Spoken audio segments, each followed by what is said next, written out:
has announced that protests against the high cost of living will take place on Wednesday next week. The demonstrations will begin at 6 a.m. and will happen for one day, unlike this week where a 3-day protest was held. The coalition has also maintained that they will not hold talks with the Kenya Kwanza coalition, accusing them of having sponsored violence and brutality against their supporters.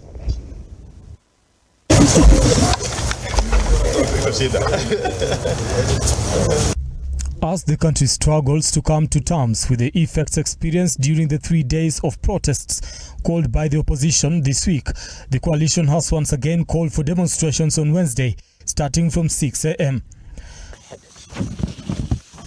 We remain determined to right the wrongs being inflicted on our people, including state-induced high cost of living. Our peaceful countrywide demonstrations will continue next Wednesday. We are serving notice to all the OCSs across the country for the Wednesday peaceful demonstrations. In the meantime, the signature collection. Azimio co-principal Kalonzo Musyoka has asked their supporters to remain peaceful even when provoked by the police, adding that the world is watching. So we therefore have reached the conclusion, peaceful, and we stress, by the way, peaceful and armed demonstrations. We call on our people to remain vigilant on that core. However much you feel provoked, don't harm any policeman. Leave it to them to harm you. The world is watching.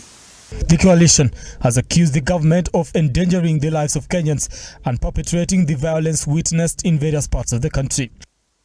We condemn the unacceptable and illegal massacre of the rural community, whose only crime is to participate alongside other Kenyans in protests against Kenya Kwanza policies.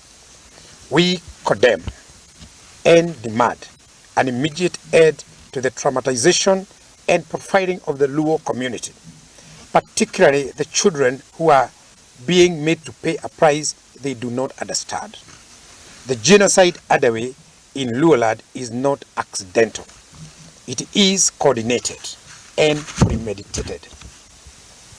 To take note of what is going on here, we also thank the African Union, the AU Commission on Human and People's Rights for their statement. How do you tear gas 53 children and make them develop highly cases of asthma and other complications? These are basic rights, and you cannot negotiate on people's basic rights. Basic rights are basic human rights. Coalition now says talks between Azimio and the Kenya Kwanza are not in the offing, despite meeting the international community. We agreed we will not at this stage address the media. Of course, they're all very concerned. Not just them as ambassadors, but the international community. The story of peaceful demonstrations turned violent by the police have received international visibility. On CNN, I personally watched some of these presentations, on BBC, on Al Jazeera. We hope, by the way, to be able to meet with the some of these international correspondents in the next few days. And so everybody is concerned. And so, Steve, I hope I've answered your question, but we are saying, what sense does it make to meet with people who are already committing acts of genocide? This comes barely a day after the religious leaders called for dialogue between the government and the opposition. Religious leaders have continued to pile pressure on President William Ruto and opposition leader Raila Odinga to dialogue to avert the ongoing protests. Right now, after